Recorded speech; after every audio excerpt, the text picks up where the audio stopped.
तो आदाब, नमस्कार, गुड इवनिंग, सत श्री अकाल। एक बार फिर आप तमाम लोगों का स्वागत है क्राइम तक की कहानी के इस एपिसोड में। उम्मीद है पूरी फैमिली अच्छी होगी, अपना और अपनों का ख्याल रख रही होगी। आज सुबह अफसोस हुआ अफगानिस्तान के बाहर होने का, लेकिन उससे ज्यादा अफसोस इस बात का हुआ जिस तरीके से अफगान बाहर हुई। मुझे लगा कि कम से कम एक फाइटिंग स्कोर होना चाहिए, मुकाबला होना चाहिए। नजदीकी हार जीत तो गेम का हिस्सा है, हर एक खेल में होता है। लेकिन जिस तरीके से अफगानिस्तान अपने लोएस्ट टोटल 56 पे भी टारगेट दिया, ऑल आउट हो गई, तो बड़ा अफसोस हुआ। वन साइडेड मैच हो गया। साउथ अफ्रीका एक विकेट से ही जीत गई, मतलब एक ही विकेट गिरा उनका। और पहली बार किसी आईसीसी टूर्नामेंट के फाइनल में साउथ अफ्रीका की टीम पहुंची। अब तक उन्हें कहा जाता था चोकर हैं, चोक कर जाते हैं बड़े मैचों में, लेकिन इस बार पहली बार साउथ अफ्रीका की टीम फाइनल में पहुंची।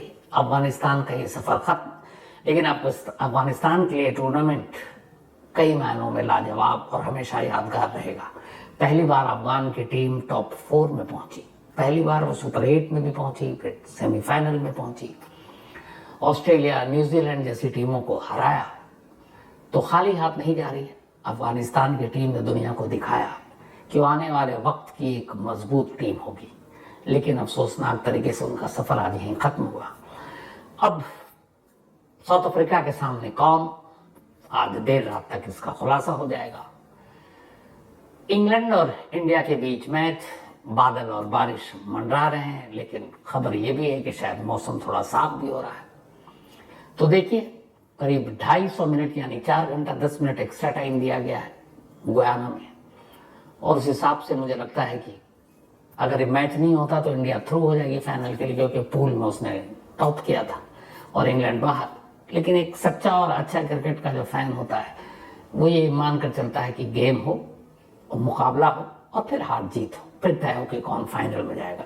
तो मैं भी वैसे ही हूँ क्रिकेट का फैन। मैं चाहता हूँ कि हम इंग्लैंड को हरा कर जाए, न कि ये कि बारिश से ये मैच अबेंडन हो जाए और इंडिया यूं ही फाइनल में पहुंच जाए। तो फाइनल दिलचस्प, हम सबकी दुआ और उम्मीद यही, इंडिया और साउथ अफ्रीका के बीच फाइनल हो। और साउथ अफ्रीका का जो पुराना इतिहास है चोक करने का बड़े मैचों में, सेमीफाइनल में नहीं हुआ तो हो सकता फाइनल में हो जाए। और रोहित शर्मा, मुझे लगता है लास्ट T20 वर्ल्ड कप है उनका एज ए कैप्टन, तो एक तोहफा तो बनता है। 50 ओवर में हम फाइनल में हार गए थे ऑस्ट्रेलिया से। अब T20 है तो उम्मीद है कि जाते जाते T20 से विदा होते होते कम से कम कोहली और रोहित के लिए ये कप एक तोहफा बनता है। अब आते हैं आज की कहानी के ऊपर। कहानी है हरियाणा के जो यमुनानगर इलाके की है। यमुनानगर में एक परिवार रहा करता था, 3 लोगों का एक परिवार। इस परिवार में एक माँ, एक बेटा और एक बेटी। माँ का नाम मीना, जिनकी उम्र करीब 50 साल। उनका एक बेटा जिसकी उम्र करीब 27 साल, नाम राहुल। और एक बेटी काजल, जिसकी उम्र करीब 29 साल। ये तीनों रहा करते थे। काजल और राहुल के पिता की मौत हो चुकी थी तो वो माँ के साथ रहते। काजल एक मोबाइल शॉप में काम किया करती थी सेल्स गर्ल के तौर पर, और राहुल अपना कोई बिजनेस किया करता था। सब कुछ ठीक चल रहा था। संडे की बात है, 23 जून, करीब शाम के 4 बजे थे। काजल किसी काम से बाहर जाती है और फिर उसके मोबाइल पर एक मैसेज आता है माँ का कि आते वक्त घर जूस के 2 पैकेट ले आना। वो जूस खरीदती है और घर में दाखिल होती है, लेकिन जैसे ही दरवाजा खोलकर अंदर दाखिल होती है उसकी चीख निकल पड़ती है।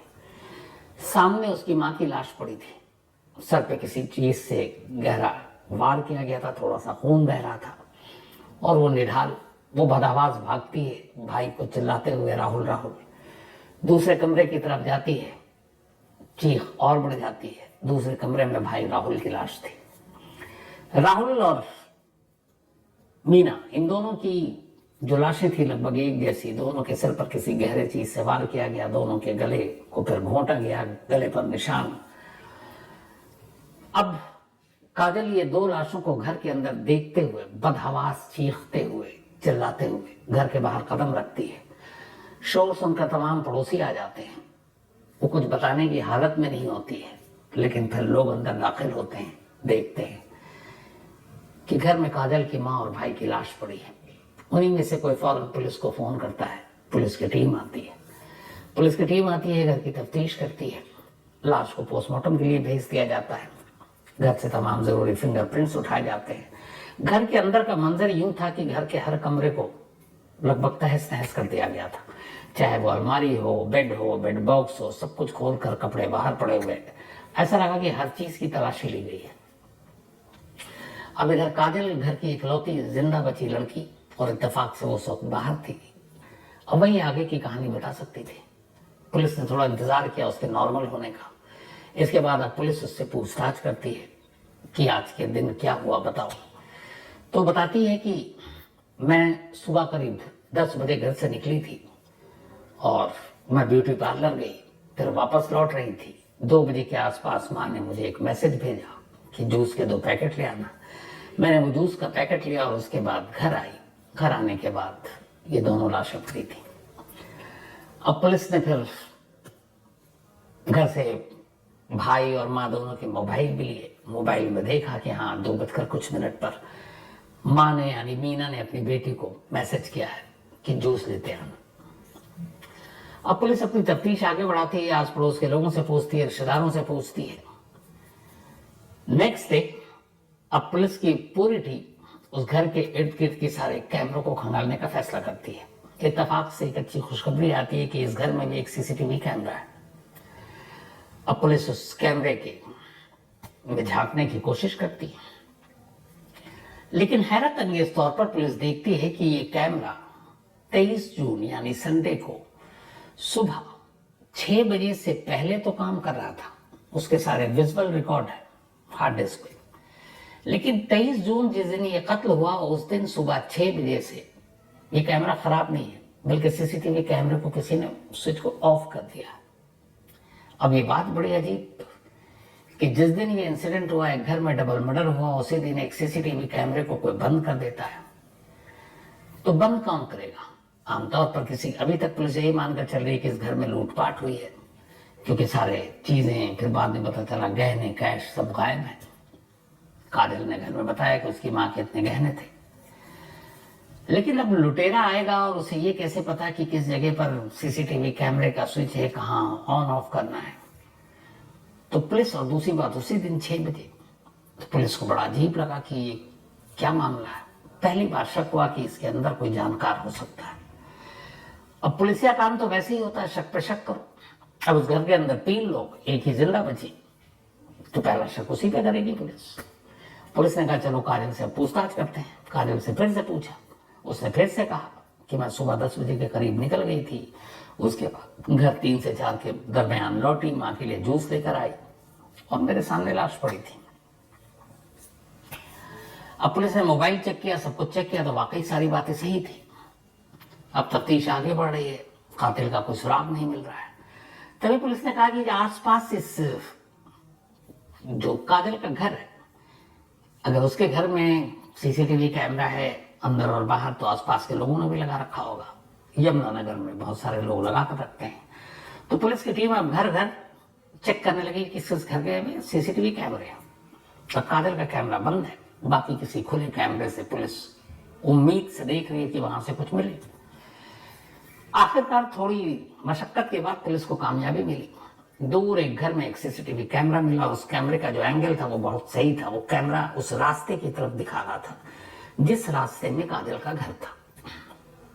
अब किसी को भी आने के लिए, काजल के घर जाने के लिए उसी रास्ते से गुजरना था और उस कैमरे का फोकस वहीं तक था, बल्कि काजल के घर से दूर तक था। तस्वीरें बेहद साफ नहीं, लेकिन धुंधली पता चल सकती थी कि उस तरफ कौन जा रहा, कितने लोग आए, कौन गया। अब पुलिस ने उस कैमरे को खंगालने का फैसला किया, कैमरे का फुटेज देखना शुरू किया। कई घंटों की मशक्कत के बाद, क्योंकि पुलिस कैमरे की जो टाइमिंग देख रही थी वो देख रही थी दोपहर 3 से 4 या 2 से 4 के दरमियान, क्योंकि काजल उसी वक्त घर आई और इसका मतलब है कि उसी वक्त ये सब कुछ हुआ है। तो पुलिस ने 2 बजे से देखना शुरू किया, 1 बजे से देखना शुरू किया, 12 बजे से देखना शुरू किया। वो वापस चलती चल रही है, कोई फायदा नहीं, कोई जानकारी नहीं, कोई काजल के घर में आता जाता दिख नहीं रहा। धीरे धीरे वो टाइम पीछे करती जा रही और आखिरकार सुबह करीब 7 बजे अब पुलिस कैमरे पर देख रही है। सुबह के 7 बजे, संडे 23 जून 7 बजे का जब कैमरा दिखा तो अचानक देखा कि एक शख्स नॉर्मल जा रहा है। तब तक पुलिस को शक नहीं हुआ, लेकिन थोड़ी देर के बाद अचानक पुलिस ने देखा कि वो लड़का काजल के घर के अंदर दाखिल होता है। अब जब काजल के घर के अंदर दाखिल हुआ तो भी यह था कि कोई आया होगा, मिलने के लिए चला गया। अब पुलिस ने उसके बाद उस पर नजर रखनी शुरू की, आगे का फुटेज देखने लगे। आगे का फुटेज देखा तो देखा कि करीब आधे घंटे के बाद वो लड़का हाथ में कुछ सामान लिए काजल के घर से बाहर निकल रहा है और फिर वो कैमरे से बाहर निकल जाता है। थोड़ी देर के बाद उस लड़के के जाने के करीब आधे घंटे के बाद अब काजल घर से बाहर निकलते हुए दिखाई देती है। दोनों साथ नहीं गए, अलग अलग, लेकिन काजल निकली। अब काजल के जाने के बाद पुलिस ने उसके बाद से लेके अगले 3 बजे तक, दोपहर 4 बजे तक सारे सीसीटीवी फुटेज खंगाल डाले। काजल की वापसी कहीं हुई नहीं। काजल वही सुबह करीब 8-9 के दरमियान घर से निकली और वापसी फिर उसकी होती है वही 3 से 4 के दरमियान।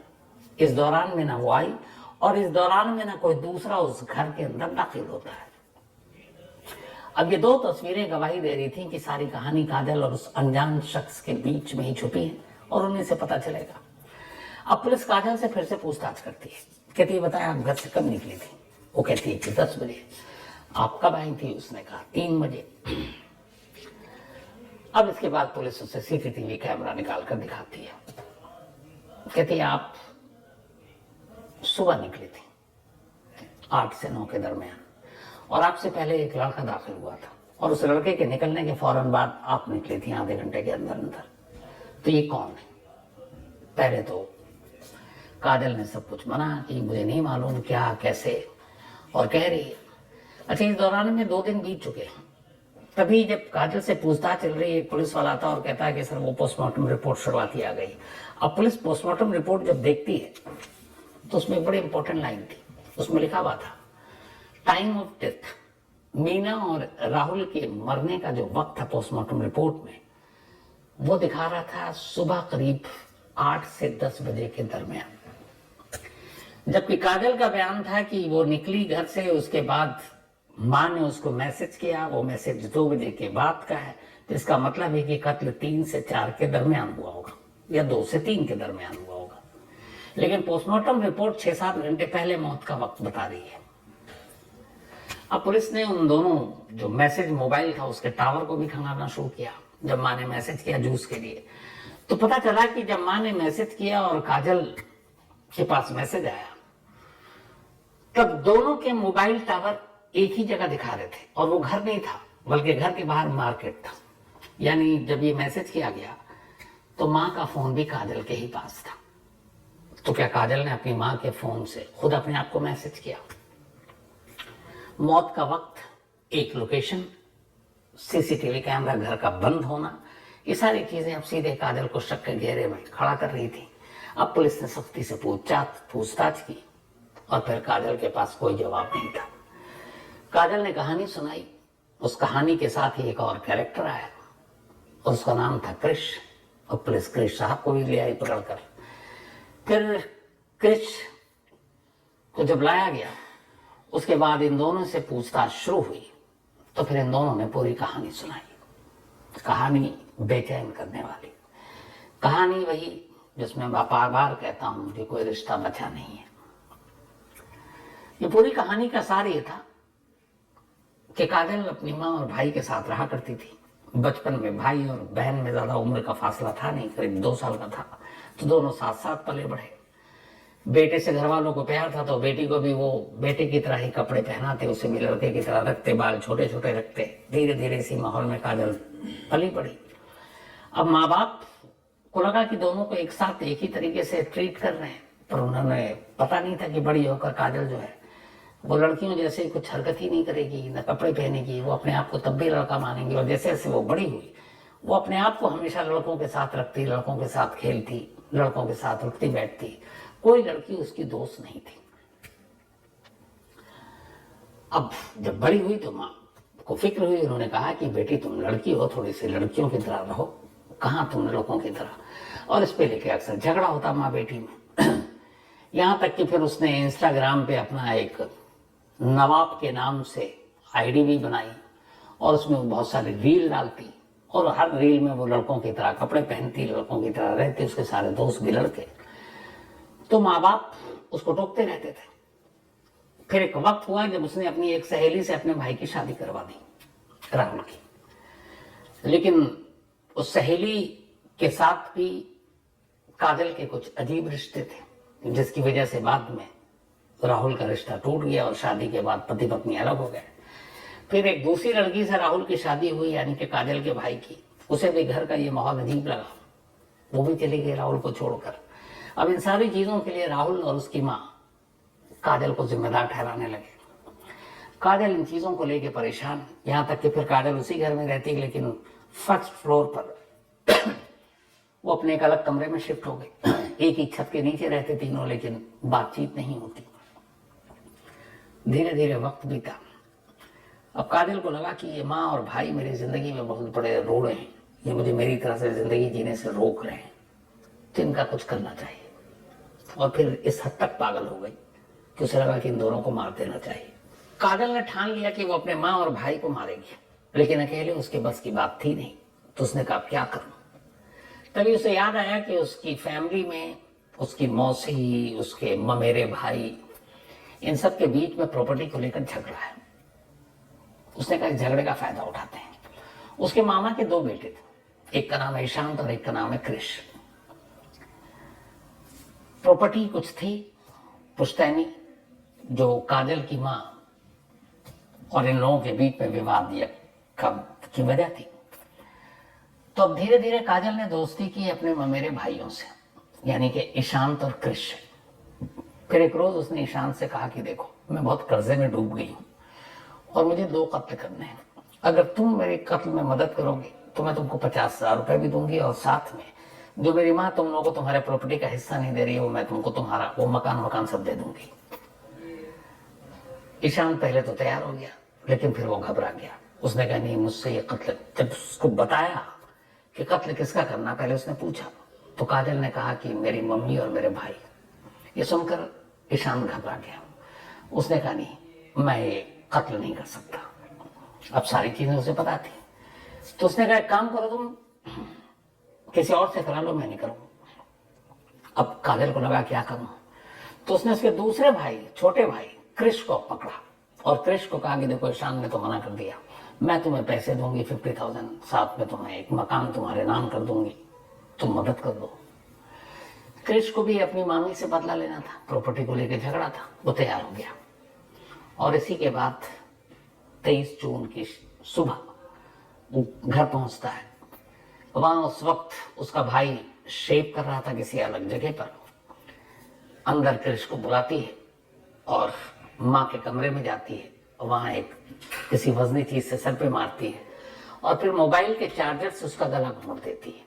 जब ये कर रही होती तभी शोर सुनकर अचानक राहुल वहां आ जाता है। राहुल को देखती है, दोनों उसको काबू में करते हैं, उसके सर पर मारते हैं, फिर मोबाइल चार्जर से उसका भी गला घोंट देते हैं। और इसके बाद वहां से क्रिश निकल जाता है। थोड़ी देर वो वहीं रहती है काजल, फिर आधे घंटे बाद वो भी घर से निकलती है कपड़े वपड़े बदल कर। और अब उसे लगता है क्या करूं, कहाँ जाऊं।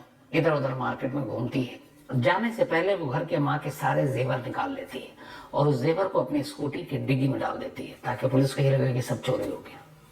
अब देखिए, माँ और भाई का कत्ल करने के बाद अगले कई घंटों तक वो क्या करती है, वो घर से निकलती है, मार्केट में यूं ही बेवजह घूम रही है।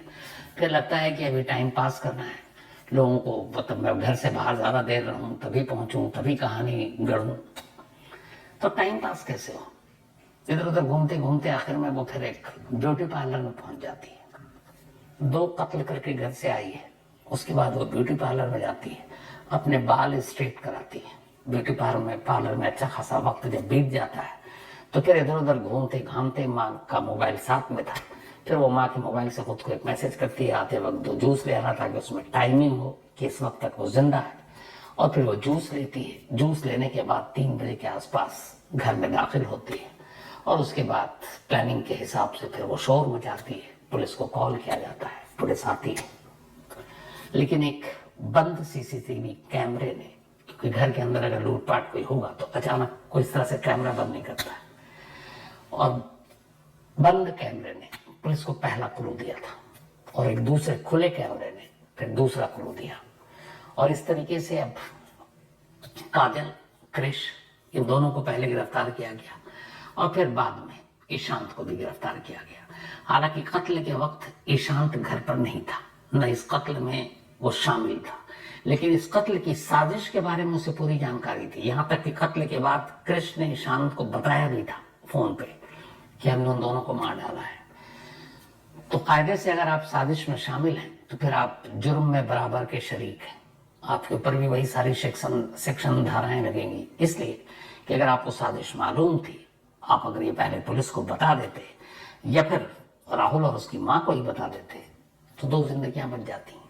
तो बेशक आपके हाथ में खंजर ना हो, लेकिन वो खंजर चलने वाला इसकी जानकारी आपको थी, इसलिए आप बराबर के गुनहगार हैं। इसलिए पुलिस अब काजल, कृष और राहुल तीनों को गिरफ्तार कर चुकी है। तीनों की पुलिस कस्टडी के बाद अब इन्हें जुडिशियल कस्टडी में जेल भेज दिया गया है 90 दिन का वक्त। इसके बाद चार्जशीट दाखिल होगी और इसके साथ ही फिर से एक रिश्ता दावदार हो गया। एक बेटी जिसने अपने भाई को मारा, एक बेटी जिसने अपनी माँ को मारा और एक कजन जिसने अपनी मामी और अपने कजन में मेरे भाई को मारा। सिर्फ लालच और वो सारी चीजें ये रह गई। अब न जायदाद में उसको हिस्सा मिलेगा, ना उसको हिस्से मिलेगा, और दूसरा वो जेल में लड़कियों के कपड़े पहने या लड़कों के, किसी को फर्क नहीं पड़ेगा। तो ये थी आज की कहानी खत्म करूं उससे पहले वही अपना सिलसिला। आज सुनीता शर्मा जी, इनका जन्मदिन है, तो हैप्पी बर्थडे सुनीता जी, और आप हमेशा अच्छी रहें, यही हमारी दुआ है। और ये भेजा है उत्कर्ष शर्मा ने, जिनकी मम्मी है Sunita ji, and thank you so much इस प्यार के लिए।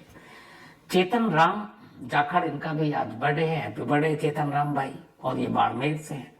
साथ ही किंजल का भी जन्मदिन है, तो हैप्पी बर्थडे किंजल, और ये भेजा है महेश चौधरी ने। इसके अलावा अमित केरकेट्टा, इनका भी आज जन्मदिन है। अमित केरकेट्टा, अच्छा नाम है। ये भेजा है मुकेश केरकट्टा साहब ने, गुमला झारखंड से। इसके अलावा श्रुति झा और सुशांत कुमार जी, इन दोनों की आज मैरिज एनिवर्सरी है। तो श्रुति जी और सुशांत जी, आप दोनों को बहुत बहुत मुबारक, बधाई। इन दोनों की बड़ी अच्छी लव स्टोरी है। करीब 12 साल तक दोनों पहले एक दूसरे के दोस्त रहे, जानते थे। फिर 12 साल बाद दोनों को लगा कि ये दोनों एक दूसरे के लिए बने। फिर इन दोनों ने एक शादी की और ये बताने की कोशिश की कि रिश्ता एक पति पत्नी का कितना खूबसूरत होता है और कैसे लंबा चलता है। तो श्रुति जी और सुशांत जी, बहुत बहुत मुबारक, बधाई। आप दोनों की जोड़ी हमेशा सलामत रहे। इसके अलावा अब एक भाई ने सवाल पूछा, नाम ही भूल गया मैं, कि क्या हाईकोर्ट जो फैसला सुनाती है वो उसका असर पूरे देश में होता है। तो एक्चुअली जो हाईकोर्ट का फैसला होता है, वो ज्यूरिसडिक्शन जो होता है वो उसी स्टेट के तहत होता है, तो उसी के लिए होता है। लेकिन कई बार हाईकोर्ट का कोई फैसला एक नजीर बनता है, दूसरे स्टेट भी उस कोर्ट का हवाला देते हैं। इसके अलावा Mangilal Chauhan, thank you so much. Amit Meena, बहुत बहुत बधाई अमित साहब। दिल्ली पुलिस 30 जून को ये ज्वाइन कर रहे हैं, तो ऑल द बेस्ट आपके करियर के लिए। कहूँगा आप अच्छा काम करें, नाम करें, और किसी दिन आपसे जरूर मुलाकात होगी। तो अमित साहब ऑल द बेस्ट। और ये भेजा है मारुति ठाकुर ने। साथ ही सलमान शरीफ एक कहानी की फरमाइश की है। इसके अलावा Ashraf Lakhani, thank you so much. सदा अब्दुल्ला, इन्होंने भी एक कहानी की फरमाइश की। तो कहानी में आज इतना ही। अब आपसे मुलाकात होगी कल रात 9 बजे किसी नई कहानी के साथ। तब तक अपना और अपनों का ख्याल रखिएगा। Thank you very much. तो दोस्तों, आपको कहानी कैसी लगी कमेंट सेक्शन में ज़रूर बताएं। अगर आपको इस कहानी से शिकायत है तो हमारी मेल आईडी पर मेल करें, हम इस कहानी को चैनल से डिलीट कर देंगे। और अगर आपको कहानी अच्छी लगी हो तो लाइक एंड सब्सक्राइब करना ना भूलें। इससे आपका तो कुछ नहीं जाएगा, पर हमारा मोटिवेशन ज़रूर बढ़ेगा। धन्यवाद।